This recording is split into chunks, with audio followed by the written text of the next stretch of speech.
this video, we're going to be talking about a pulley and the different types of pulleys. So a pulley is a simple machine that makes work easier. If I were to take a car which is attached to this rope and try to lift it up like this, it requires a lot of effort.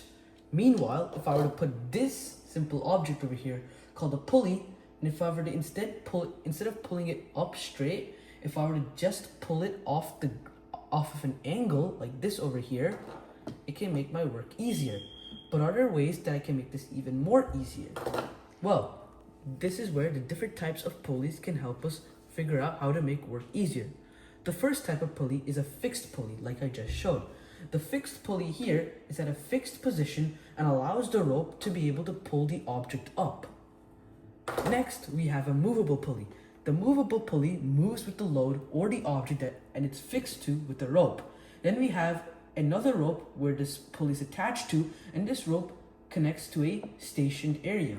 This secure area at the top, and then we have this rope over here where we pull up. So this movable pulley is where the pulley is moving with the object, hence the name movable pulley, and it moves up.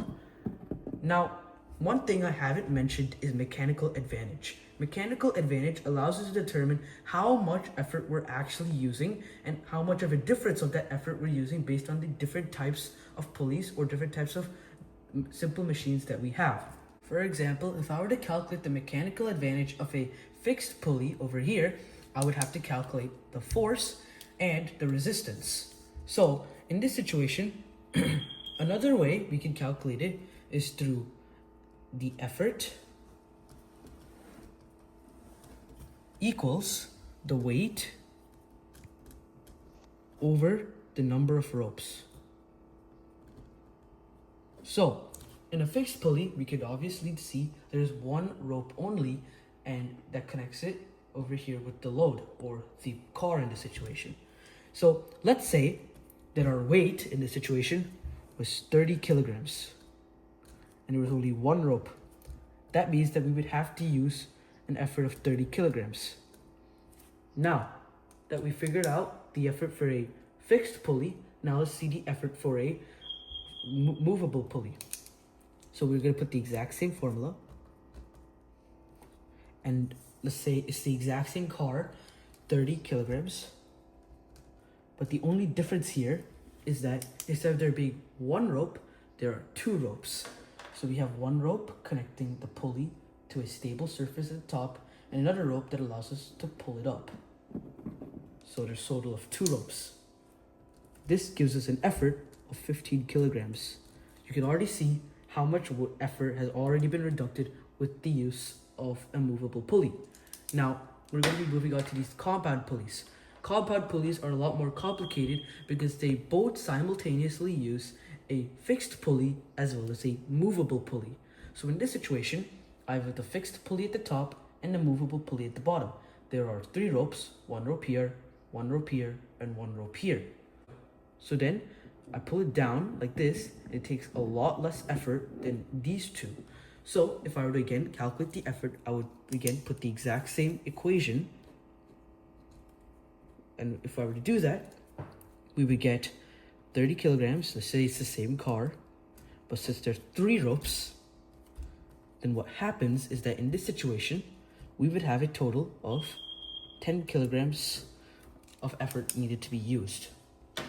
Now we have a final one over here. This is another compound pulley, but a compound pulley doesn't need to just have two pulleys. It could have multiple different kinds of pulleys, and it could also be stationed in different kinds of ways. Like these two pulleys are attached to each other through a single length, while this one over here is a movable pulley. These two act as fixable pulleys. Because these two act as fixed pulleys, it allows a much more better stable connection with the movable pulley and the load at the bottom, and allows the work to be done way more easier. So we can see how we went from 30 kilograms of effort to 15 kilograms to 10 kilograms, and if we put the 30 kilogram car at the bottom, then we would have like 7 kilograms. So let's say 30 kilograms, and since there's four over here, one starting here, then we have another one here, then a third one here, and a last one here. 30 divided by 4 gives us like an approximate value of 7 kilograms.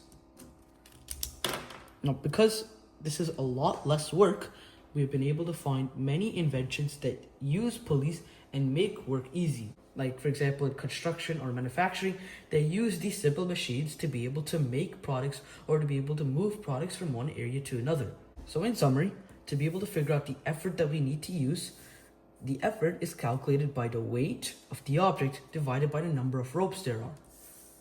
Now, for a single fixed pulley, since there is one here going up, let's say this is 1 Newton in this situation, and since there's one going down, to figure out the mechanical advantage, 1/1 gives us 1.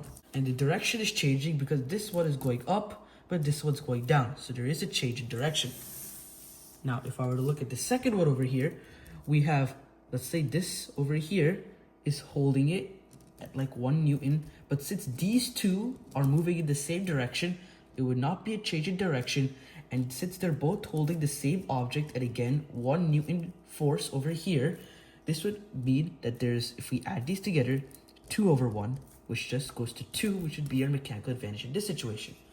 Now, for a compound pulley, it would be much more difficult, but because we again have 2 up over here, let's say there was just 1 Newton, but these over here, they would also have, so since there's 1 Newton holding the load over here, and since these ropes are moving up and coming over here together in this angled rope, they would again also show the same force of 1 Newton, which would be like 3/1. So in other words, the compound pulley would either have a mechanical advantage of 2 or greater than 2. And for the direction, it really varies.